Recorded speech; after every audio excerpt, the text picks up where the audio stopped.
Кошкам редко свойственна ласковость и дружелюбность по отношению к людям. Чаще всего эти животные ведут себя холодно и отстраненно, однако бывают и исключения из правил. Сама жизнь доказывает, что котиков интересует не только вкусная еда и комфортный ночлег, но и более высокие материи. Кошки способны на настоящие героические поступки. Сегодняшняя история служит ярким тому примером. Сергей жил в небольшой деревне около живописного леса. Одним из его любимых занятий было изучение местности. Он редко отказывал себе в удовольствии прогуляться меж густо растущих деревьев и мог делать это в любую погоду. Это увлечение появилось у него с детства. Еще будучи маленьким мальчиком, Сережа частенько убегал из дому, чтобы исследовать близлежащие леса. Его родители быстро привыкли к регулярным исчезновениям сына, настолько манила мальчика природа. Чаще всего Сергей бывал около железнодорожных путей. Они простирались через некоторую часть леса. Это место было каким-то особенным, хотя сами рельсы уже давно не использовались по прямому назначению. Они были старыми и заброшенными. Наследие исчезнувшей страны. В очередной раз мужчина решил подышать свежим воздухом в лесу. Ноги уже по привычке привели его к заброшенным путям. На улице стояла прекрасная погода, грело солнышко, ветер почти отсутствовал, в округе царила тишь и благодать. Сергей был опытным человеком в вопросе таких путешествий, поэтому всегда имел при себе необходимое снаряжение. А еще он всегда брал с собой перекус, если планировал гулять долго. В тот день прогулка не предвещала ничего необычного, но это ощущение было обманчивым. То, что мужчина увидел возле железнодорожных путей, очень сильно его удивило. Даже повергло в шок на несколько секунд. Любитель лесных прогулок неторопливо шел по своему маршруту, наслаждаясь красотами матушки природы. Сергей давно заметил, что пейзажи в этом лесу почти никогда не повторяются. Внезапно мужчина заприметил боковым зрением какое-то движение в стороне. Затем по земле стремительно пробежала чья-то тень. Сергей скрылся за деревом и даже немного испугался.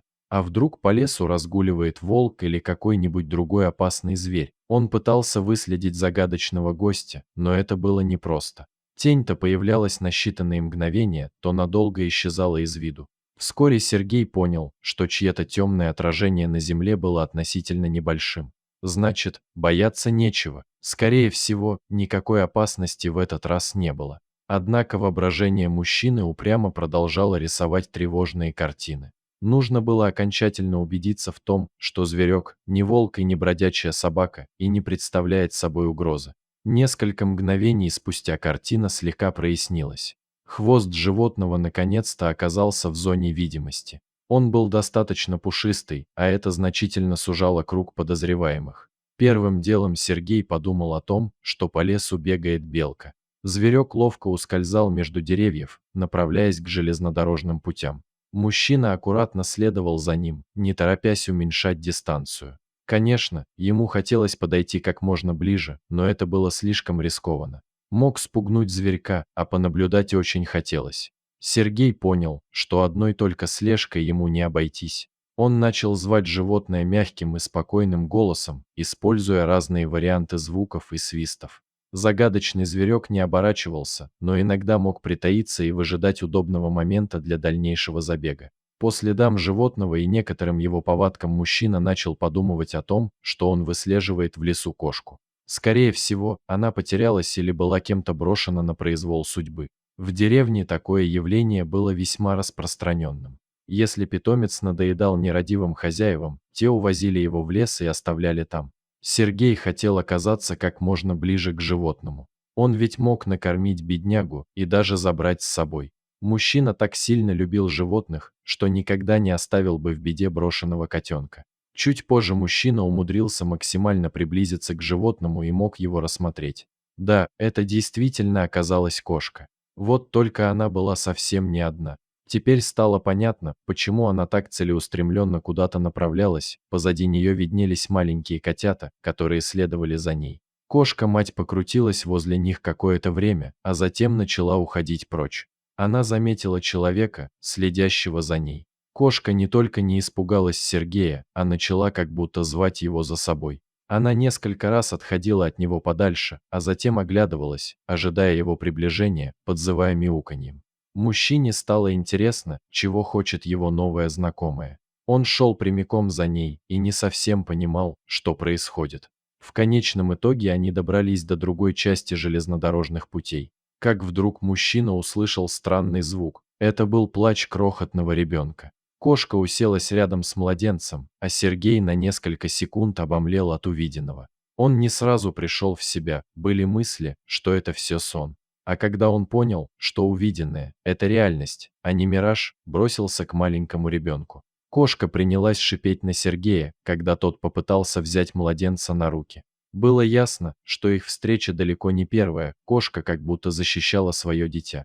Видимо, ее материнский инстинкт сработал и на человеческом младенце. Сергей не понимал, какие действия ему предпринять. Он решил не злить кошку и не провоцировать ее на агрессию.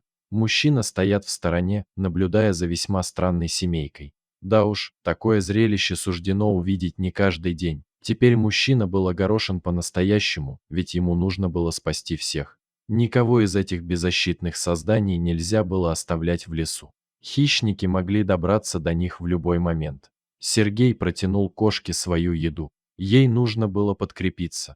Кошка не отказала себе в таком удовольствии, ведь была очень голодна. Она охотно забрала курятину и принялась ее есть.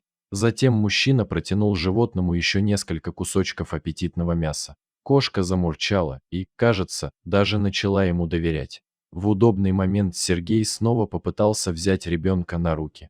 Теперь ему никто не препятствовал. Его найденышем оказалась крохотная девочка. Она перестала плакать. С виду с ней все было хорошо, наверное, ребенка оставили здесь недавно. Возможно, несколько часов назад. Сергей принялся укладывать котят в рюкзак. Он решил перенести их таким образом, а маму-кошку просто позвал за собой. Так было удобнее для всех.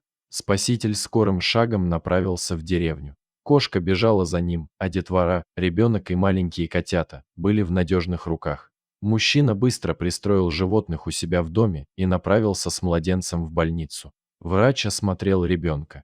Конечно, ему требовались кормление и уход, но в целом все было нормально. Сергей забрал младенца домой, а перед этим объяснил всю ситуацию доктору. Требовалось найти родителей малыша, либо отдать его на усыновление. Но этим можно было заняться позже.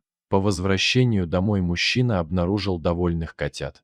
Те дружно устроились в просторной комнате и, кажется, немного свыклись с новой для них обстановкой. Кошка тоже чувствовала себя комфортно.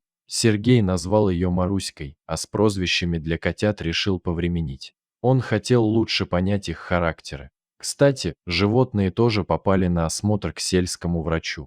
В деревне не было ветеринара, поэтому общий осмотр провел обычный доктор. Вердикт: их здоровью ничто не угрожало. Сергей ликовал от радости.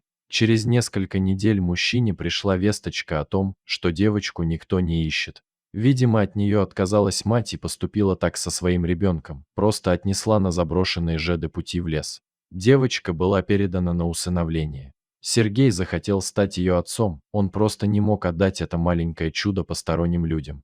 Мужчина спас ребенку жизнь, а теперь захотел делать ее счастливой и дальше, по-отцовски. Но самое невероятное заключалось в том, что в этом деле ему помогла кошка. Именно Маруська привела Сергея к нужному месту. Они вместе спасли этого крохотного младенца. Вот такая необычная приемная мама оказалась у девочки. Кошки хоть и ведут себя довольно отстраненно, но иногда способны на такие сильные поступки, помогая другим малышам, оказавшимся в беде. Кошка как будто понимала, что происходит на самом деле и, встретив человека, поспешила его отвести к малышу. Ну, настоящий герой. Если бы не Маруська, то малышка просто не выжила бы. Все-таки животные чувствуют человеческую боль и стараются помочь. Вот с кого нужно брать пример.